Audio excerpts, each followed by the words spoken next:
आज के लेक्चर में हम देख लेते हैं एनएफए की एग्जांपल्स। एनएफए किस तरह से हम बनाते हैं। अच्छा, एनएफए के लिए बेसिक चीज़ें तो ऑलरेडी आप लोगों को पता है कि टुपल्स कौन कौन सी होती हैं। क्विक सा एक रिव्यू ले लेते हैं कि इसके अंदर स्टेट्स होती हैं। ठीक है, इसमें हम इनपुट सैम्पल्स लेते हैं। इनिशियल स्टेट होती है, फाइनल स्टेट होती है, ट्रांजिशन टेबल होता है। जो बेसिक डिफरेंस है वो डिफरेंस क्या है कि जो आपके पास एनएफए और डीएफए होते हैं ना, तो डीएफए में हमने हर स्टेट पे ऑल पॉसिबल सैम्पल्स को यानी ऑल पॉसिबल इनपुट्स को मैप करवाना लाजमी होता है। जैसे हमने कल की एग्जांपल में भी देखा था, हर एक स्टेट पे ए बी हम ए बी नहीं 0 1 हम ले रहे थे, 0 1 0 1 हम ले रहे थे क्योंकि हमारे इनपुट सैम्पल 0 और 1 थे। ठीक है, इसके अंदर ऐसी रिस्ट्रिक्शन नहीं है। जहाँ पे आपको लगता है कि यहाँ पे इनपुट सैम्पल नहीं देना चाहिए तो आप वहाँ पे बेशक ना दें।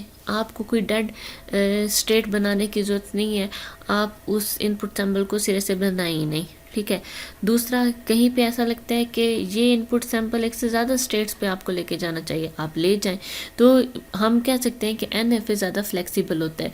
सपोज़ आपको कहा जाता है कि हम एक ऐसा एनएफए बनाते हैं जिसके अंदर 0 आना चाहिए। ठीक है, तो उसके लिए हम कैसे बनाएंगे। हम एक स्टेट ले लेते हैं, स्टार्ट करते हैं। सपोज स्टेट को ए से स्टार्ट करते हैं और हम एक और स्टेट बना लेते हैं बी। हमारी रिक्वायरमेंट क्या है कि उसमें 0 आना चाहिए, तो 0 बस उसमें हमने बना दिया। सही। अब सपोज इनपुट सैम्पल्स हमारे पास 0 और 1 है, तो 0 और 1 के लिए मैं 0 1 यहाँ पे भी लगा देती हूँ, 0 1 यहाँ पे भी लगा देती हूँ। हर किस्म की स्ट्रिंग इसमें आ जाएगी। 0 आना चाहिए, इसमें हमारी रिक्वायरमेंट पूरी हो रही है। सपोज आपकी स्ट्रिंग सिर्फ 0 है, पूरी हो रही है ना इसमें। ठीक है, सिर्फ यहाँ से चलेगा, एक्सेप्ट हो गई।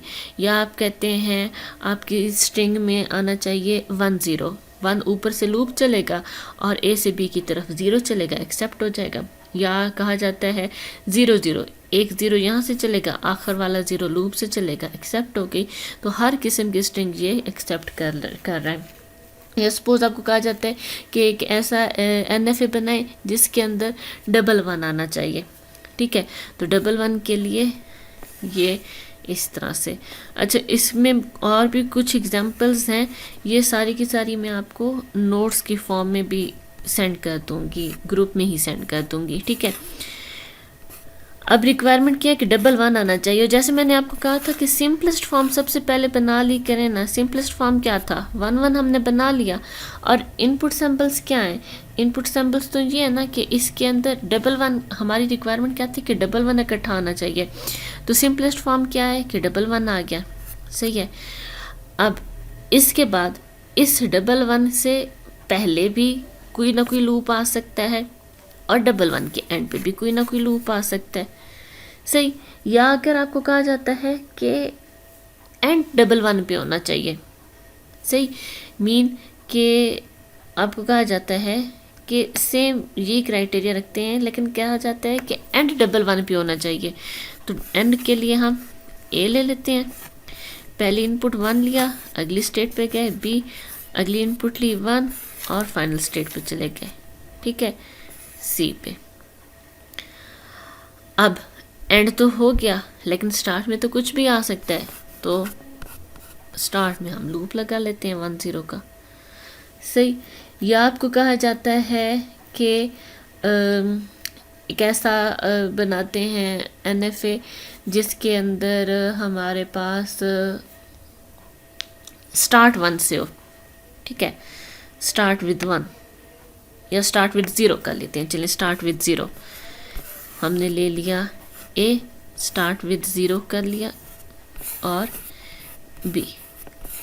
स्टार्ट विद 0 की सिंपलेस्ट फॉर्म क्या होगी कि सिर्फ एक स्ट्रिंग जिसमें 0 ही आ रहा है तो 0 पे ही वो एक्सेप्ट कर रहे हैं। लेकिन फिर ये भी तो हो सकता है कि 0 के आगे कुछ और वैल्यूज़ आना शुरू हो जाएं, तो हम बी के ऊपर सेल्फ लूप लगा देंगे, उसके अंदर 0 1 लगा देंगे। सही है। तो ये हमारे पास NFA as compare to DFA बनाना ज़्यादा आसान है। तो इसकी हम बहुत सारी एग्जांपल्स इस तरह की कर सकते हैं। ठीक है। अच्छा, नेक्स्ट हमारे पास टॉपिक इसी के साथ ही कंबाइन कर लेते हैं। Conversion of NFA to DFA, इसके बारे में भी हमने पहले पढ़ा था। इसकी एक छोटी सी एग्जांपल हम यहाँ पे करते हैं। इसकी रेलेवेंट एग्जांपल भी हम ऑलरेडी क्लास में कर चुके हैं। उस जैसा एक केस हम क्लास में कर चुके हैं। एक केस जहाँ पे एक एक्स्ट्रा केस में यहाँ पे करवा रही हूँ। एक्सपोज मैंने NFA लिया और वो NFA कुछ ऐसा था जो एंड हो रहा था 1 पे, ए था। ऐसा भी हो सकता है क्वेश्चन आ जाए कि एक NFA जो 1 पे एंड हो रहा है, आपने उसे खुद बना लिया कि वो ऐसा होगा। फिर आपको कहा जाता है उसे DFA में कन्वर्ट करें। तो DFA में कन्वर्ट करने के लिए आप क्या करेंगे, सबसे पहले इसका ट्रांजिशन टेबल बनाएंगे। ऐसे ही है, ट्रांजिशन टेबल कैसे बनेगा, स्टेट्स क्या हैं, A और B हैं, इनपुट्स क्या हैं, 0 और 1 है। A 0 पे कहाँ पे जा रहा है, A पे जा रहा है, 1 पे कहाँ पे जा रहा है, A पे जा रहा है और B पे भी जा रहा है। B 0 पे कहाँ पे जा रहा है, कहीं नहीं जा रहा। 1 पे कहाँ जा रहा है, कहीं पे भी नहीं जा रहा। ट्रांजिशन टेबल बन गया, सही है। फिर अब हमने इसे DFA में कन्वर्ट करना है। तो DFA में कन्वर्ट करने के लिए हम क्या करेंगे, मैंने आपको पहले बताया हुआ है। एक फुल हमने, याद होगा आपको, एक फुल हमने मेथड भी किया था कि जितने पॉसिबल इसके सबसेट्स बनते हैं हम वो सारे के सारे बना लेते हैं, फिर उन्हें नेम्स देते हैं और फिर उसमें से हम एक DFA का टेबल जनरेट करते हैं और फिर DFA बनाते हैं। मैंने आपको कहा था कि ये एक एक्सटेंडेड DFA का मेथड है। और फिर मैंने आपको एक शॉर्ट मेथड भी बताया था और वो शॉर्ट मेथड ही यहाँ पे अभी हम करते हैं क्योंकि ज़्यादा टाइम नहीं है। शॉर्ट मेथड में मैंने आपको बताया था कि जो पहली रो होती है NFA की एज इट इज़ हम वही कॉपी कर लेते हैं। तो ये 0 1 और ये हमारे पास A आ गया, ये A और ये A और B। अच्छा, फिर मैंने आपको कहा था कि जो भी हमारे पास यहाँ वाली स्टेट्स होती हैं वो इस साइड पे आनी चाहिए। तो A तो इस साइड पे आ चुका है, यहाँ पे एक AB है, AB को भी हम इस साइड पे लेके जाएंगे। ऐसे ही है, AB इधर लेके गए। अब AB देखते हैं 0 पे, AB इधर से दोनों देखते हैं। AB 0 पे क्या हो रहा है, 0 यहाँ से देखें और इसका आंसर ये दोनों मिला के देखें। A और 5 है, A और 5 हमारे पास क्या आएगा, A और 5 हमारे पास आएगा A। 5 को तो वैसे स्किप कर देते हैं। अच्छा, और इसको मिला के देखें तो AB और 5, तो यहाँ से हमारे पास क्या आएगा, AB ही आएगा। ठीक है, बाकी यहाँ पे कोई और स्टेट बनती नहीं है, AB आ रहा है। तो इसका मतलब हमारे पास जो DFA बना वो एक स्टेट बनी A और एक स्टेट बनी AB।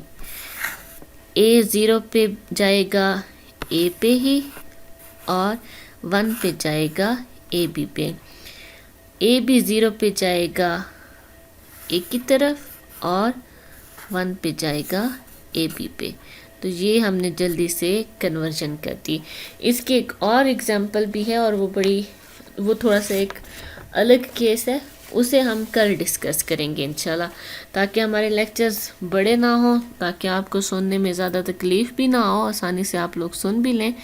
तो ये 8 मिनट का एक लेक्चर बने, आसानी से आप अभी अपने बिस्तर पे लेटे लेटे भी सुन लेंगे। और वही एग्जांपल्स हैं जो हमने क्लास में की हुई हैं, तो ये देख लेनी है। ठीक है।